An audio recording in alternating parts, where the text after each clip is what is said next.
Welcome to நலம் தானா viewers. இன்றைக்கி ஒரு சிம்பிளான ஈஸியான பிஸ்கட் செய்ய போகிறோம். நினச்ச உடனே செஞ்சிடலாம். இதுக்கு கோதுமை மாவும் ரவையும் வச்சு செய்ய போகிறோம்.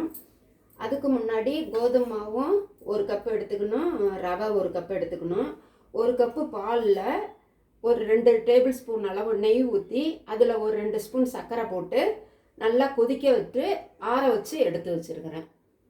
இதை இது மாதிரி செஞ்சு எடுத்து வச்சுக்கணும் ஃபஸ்ட்டு. அதுக்கப்புறமேலு நான் அரை கப்பு போட்டிருக்கேன், ஆனால் அளவு 3 ஒரே அளவு தான். இதில் ஒரு கப்பு ரவை போட்டாச்சு, ஒரு கப்பு கோதுமை மாவு இதில் போட்டாச்சு. நம்ம இதில் பருப்பு கலக்கிறதுக்கு நிலக்கல்ல வறுத்து அதை 1-2 பொடி பண்ணியும் போட்டுக்கலாம். நான் முந்திரி பருப்பை வறுத்துட்டு 1-2 பொடி பண்ணி இதில் போட்டிருக்கேன். சும்மா ஒரு பிஞ்சு ஆப்ப சோடா, இந்த சோடா ஒரு பிஞ்சு போட்டிருக்கேன்.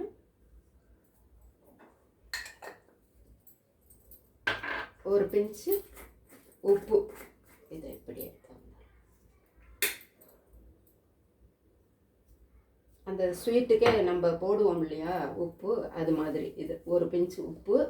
இதுலேயும் ஒரு ஸ்பூன் போட்டுக்கலாம். அதில் நல்லா 2 டேபிள் ஸ்பூன் போட்டு கலக்கி வச்சுருக்குறோம். இதில் அந்த க்ரன்ச்சியாக இருக்கணுங்கிறதுக்காக இது சின்ன ஸ்பூன்னால் நான் அப்படி 2 போடுறேன், 1 போதும்.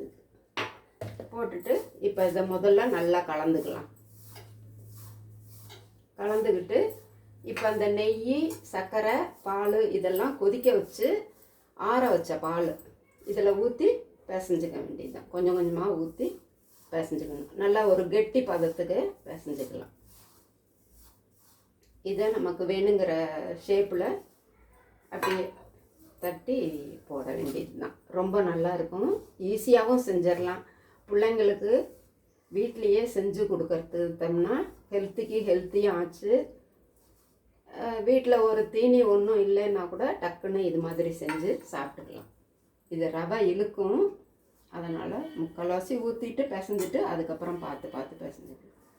ஒரு 10 நிமிஷம் ஊற வச்சா நல்லாயிருக்கும். ஏன்னா ரவை இருக்கிறதுனால ஊறிச்சினா தான் நல்லாயிருக்கும். காஞ்சிருச்சு அந்த மாவு. 10 நிமிஷம் ஊறிடுச்சு. அதுக்கப்புறம் நமக்கு வேணுங்கிற அளவுக்கு சைஸுக்கு சும்மா சின்னதாக உருண்டை பிடிச்சி அப்படியே தட்டியும் போடலாம். சும்மா நம்ம டிசைன் வேணுங்கிறதுக்காக இந்த இடியாப்பா குழாவில் இருக்கிற பல அச்சு டிசைன் அச்சுங்க இருக்கும் இல்லையா, அதை நான் சும்மா லேஸ் அந்த இப்படி ஒரு அழுத்தி வாட்டர் டிசைன் இருக்கும், என்ன ஸ்டார் டிசைன் இருக்கும், எது வேணுமாலும் வச்சுக்கலாம். இல்லை சும்மாவும் போட்டுக்கலாம். நான் சும்மா இந்த டிசைனை இப்படி அழுத்தி எடுத்து பிடிச்சி வச்சுக்கணும். வச்சுட்டு சிம்மில் கொஞ்சமாக எண்ணெய் ரொம்ப காயக்கூடாது.